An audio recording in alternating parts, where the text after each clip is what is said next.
This is Hidden Killers Week in Review. A look back at the most prolific stories of the week.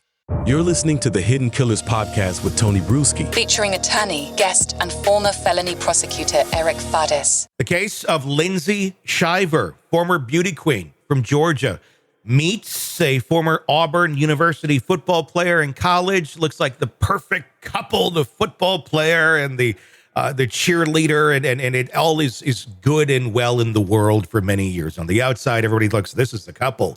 This is the couple that does everything. But what goes on behind closed doors is anybody's guess. Something went on behind closed doors enough for her to feel the need to cheat on her husband in the Bahamas that they fly to on their private jet at their private home there. And then after, that relationship gets going a little bit, she's just not happy enough. She wants something else. Starts telling the boyfriend, kill him, literally, in text messages.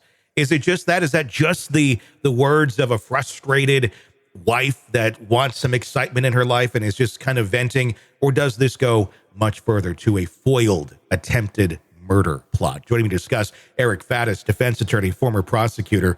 Lindsay Shiver, she is in the Bahamas. She is going to face trial there. So is the boyfriend and the hitman. It's going to be very interesting to see how this is all treated there. What's your take on this case from like a 10,000-foot perspective?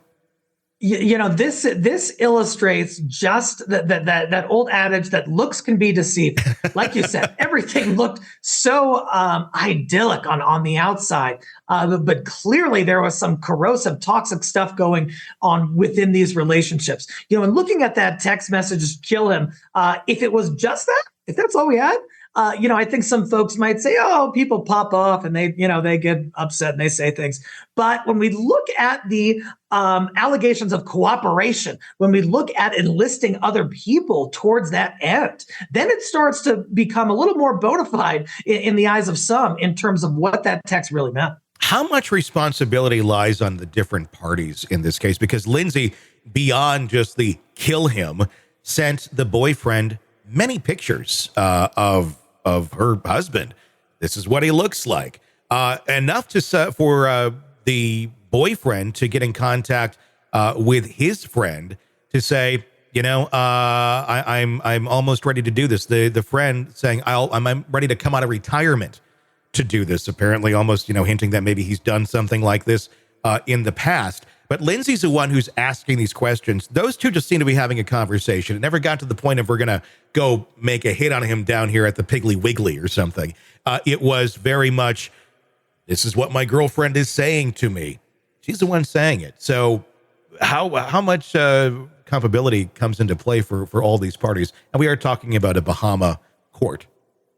Yeah, right. And I don't know if hitmen get Social Security after retiring and how that whole thing works. But but in looking at it, there's this theory of complicity in the law, and essentially what it says is that if someone has knowledge and of a potential crime that's going to be committed, provides material aid, and certainly if they provide direction, if it's at their behest, they often can be held as criminally responsible as the hitman, as the middle person who's connecting the two.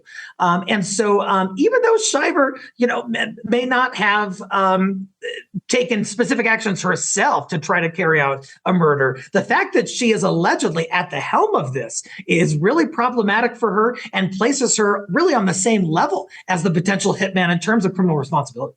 There's a lot of video on this case, police body cam video. One of the videos shows police showing up at their home as the family is getting ready to go on a trip to the Bahamas. And the police are called because her husband took luggage out of her vehicle to put in his truck because him and the boys, their kids, are going to be spending the vacation together. She makes a claim that he shoved her out of the way to get the luggage.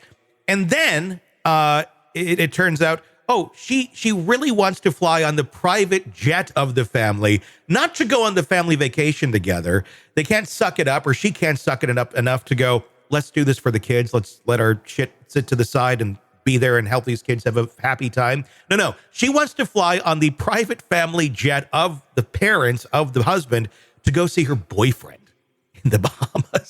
Yeah. It's not a good look, and seemingly have no shame about it whatsoever.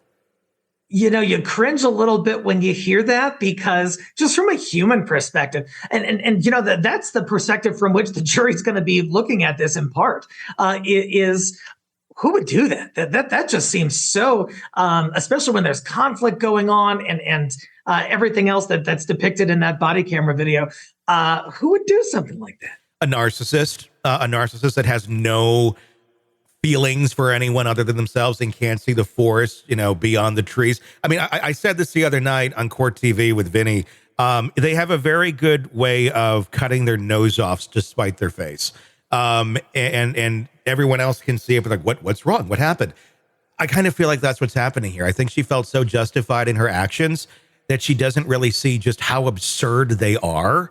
And not everyone else is going to think the same way, but she seems to be incapable of seeing that.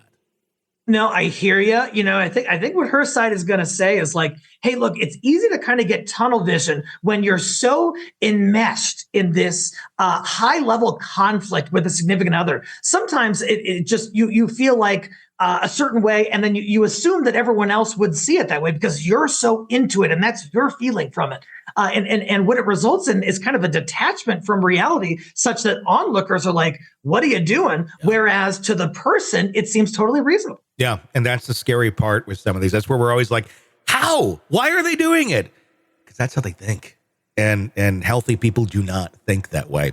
I always say it, all roads lead to narcissism. And I think this is another one that's doing exactly that. Will be fascinating to see how this plays out in the Bahamian court system. Are you ready to listen to this podcast ad-free? Then hit subscribe to the True Crime Today Premium Plus channel now on Apple Podcasts. You'll instantly have access to all of our episodes labeled Advance Ad-Free. You'll hear the interviews before everyone else and with no interruptions. No interruptions. Subscribe to the True Crime Today Premium Plus channel now on Apple Podcasts. And start binging now.